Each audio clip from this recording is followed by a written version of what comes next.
Alors, maintenant, je vais vous montrer comment est-ce qu'on peut résoudre une équation qui implique une tangente. Alors, première des choses, regardons une équation qu'on a ici. On a donc deux tangentes de pi sur 4, x moins 1, moins 2, plus petit que 0. Alors, moi, la première chose que je vais faire, je vais commencer par aller dessiner une esquisse de mon graphique. Donc ici, première des choses, le point HK, c'est le point 1, moins 2. Donc, je vais aller dans mon plan cartésien, aller placer le point 1, moins 2. Donc, le point 1, moins 2 est ici.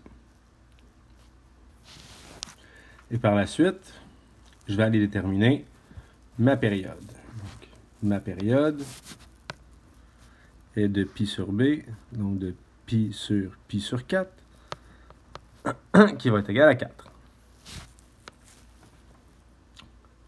Ça veut donc dire que ma fonction s'étend de 2 unités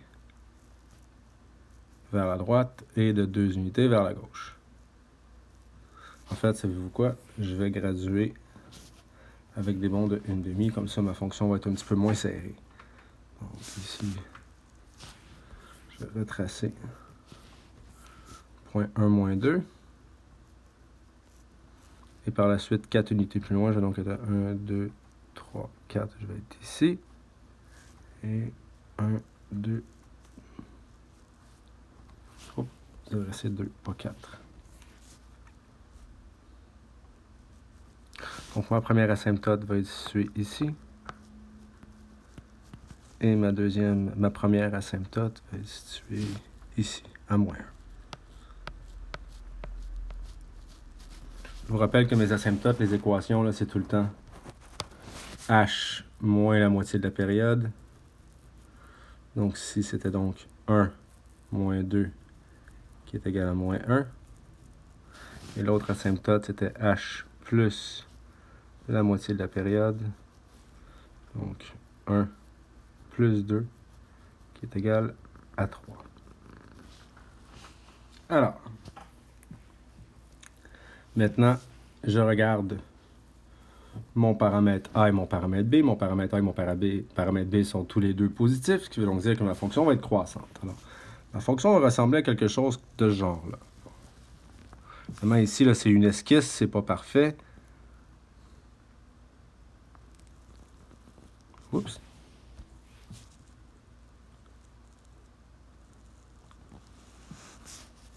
Et ainsi de suite. Alors, moi, je veux savoir quand est-ce que c'est plus petit que 0. Donc, je vais aller tracer une droite vis-à-vis y égale à 0. Et voilà. Donc, dans le fond, moi, ce qui m'intéresse, c'est la partie qui est sous cette droite-là. Donc, moi, ce qui m'intéresse, c'est cette partie-là ici. Pardon. Donc, je vais avoir besoin des abscisses à l'origine. Dans le fond, je vais avoir besoin des endroits où c'est égal à 0.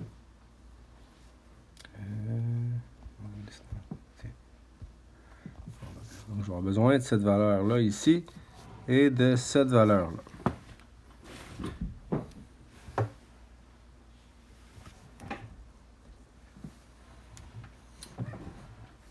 Alors, je vais donc remplacer dans mon équation le signe d'inégalité par un signe d'égalité. Ce qui va donc me donner la chose suivante. 2 tangente de pi sur 4, x moins 1, moins 2 est égal à 0. Donc 2 tangente de pi sur 4, x moins 1 est égal à 2. Je divise par 2 de chaque côté. Je vais donc obtenir tangente de pi sur 4, x moins 1 est égal à 1. Et maintenant, je vais retrouver, grâce à mon cercle trigonométrique, la valeur lorsque la tangente est égale à 1. Lorsque la tangente est égale à 1, l'angle est égal à pi sur 4. Je vais donc avoir pi sur 4 x moins 1 est égal à pi sur 4. Je peux me débarrasser des pi sur 4 de chaque côté. Je vais donc avoir x moins 1 est égal à 1, x est égal à 2. Donc, une des réponses, c'est 2. Effectivement, je regarde mon graphique, effectivement, ça semble être très proche de 2. Je vous rappelle que j'ai dessiné une esquisse, c'est pas très précis, là. Mais on voit que la réponse ici, c'est lorsque x est égal à 2. Donc, ça veut dire que quand est-ce que c'est plus petit que 0? C'est plus petit que 0 de la asymptote jusqu'à temps que ce soit égal à 2. L'asymptote, je vous rappelle, est vis-à-vis moins 1. Donc,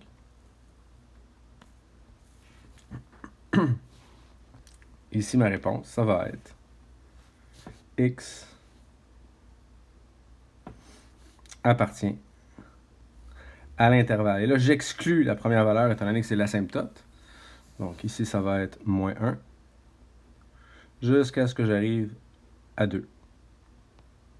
Là, oups, par contre, j'ai oublié quelque chose. Et je dois évidemment additionner des multiples de périodes. Je vous rappelle que la période, on l'a calculée auparavant, elle était égale à 4.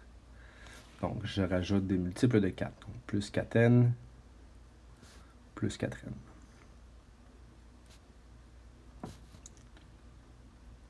Où n appartient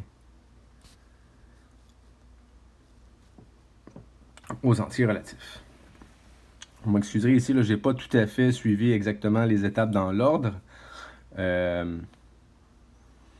partie 4 et 5, je l'avais faite en fait là, auparavant, avant de commencer à résoudre l'inéquation.